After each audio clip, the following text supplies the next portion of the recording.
अरे दादा, माया मनात एक प्रश्न फिरून राहिला. काय झालं भाऊ, एवढा कसला विचार करतोस? अरे ते घराघर जाऊन SIRचे फॉर्म भरून घेण्याचं काम 17 ऑगस्टला संपलं म्हणे. मग आता आपण पुढे काय करायचं?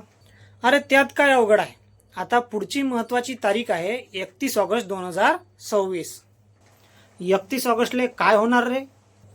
त्या दिवशी मतदार यादीचा मसुदा जाहीर होणार, म्हणजे प्राथमिक यादी बाहेर पडणार आहे. मग आपण काय करायचं? सर्वात आधी आपलं नाव यादीत आहे का नाही ते बघायचं. आणि समजा नावच नसलं तर? मग टेन्शन घ्यायचं नाही. 31 ऑगस्ट ते 30 सप्टेंबरपर्यंत सरकारनं वेळ दिली आहे. आणि कशासाठी? नाव टाकण्यासाठी अर्ज करायचा, त्यासाठी फॉर्म नंबर 6 भरायचा.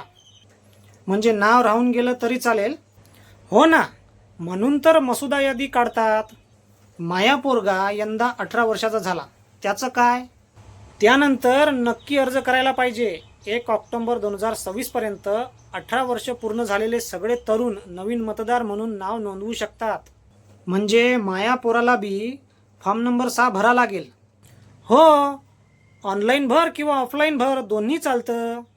बरं, नाव आहे पण नाव चुकलं, पत्ता चुकला तर? त्याची बी दुरुस्ती करता येते, त्यासाठी अर्ज करायचा. मग 30 सप्टेंबर गेल्यावर काय होईल बरं?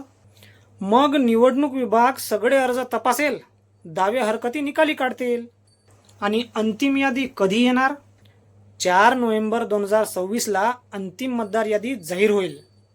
म्हणजे त्या दिवशी पुन्हा नाव पाहायचं, चेक करायचं. अगदी बरोबर. नाव आलं की समज काम फत्ते झालं. वा रे दादा, आता माया डोक्यात सगळं फिट बसलं.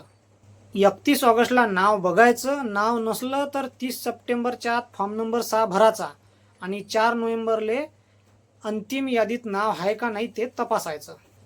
बरोबर बोललास भाऊ. आणि ही गोष्ट आपल्या गावातल्या सगळ्यांना सांग बरं. नक्की सांगतो, नाहीतर नंतर लोक म्हणतील अरे बापरे, आपलंच नाव मतदार यादीत नाही. कारण मतदानाचा हक्क हा प्रत्येक नागरिकाचा अधिकार आहे. म्हणून सर्वांना नम्र विनंती आहे, 31 ऑगस्टला मतदार यादी बघा आणि नाव नसलं तर फॉर्म नंबर 6 भरा आणि मतदानाचा हक्क जपा. धन्यवाद.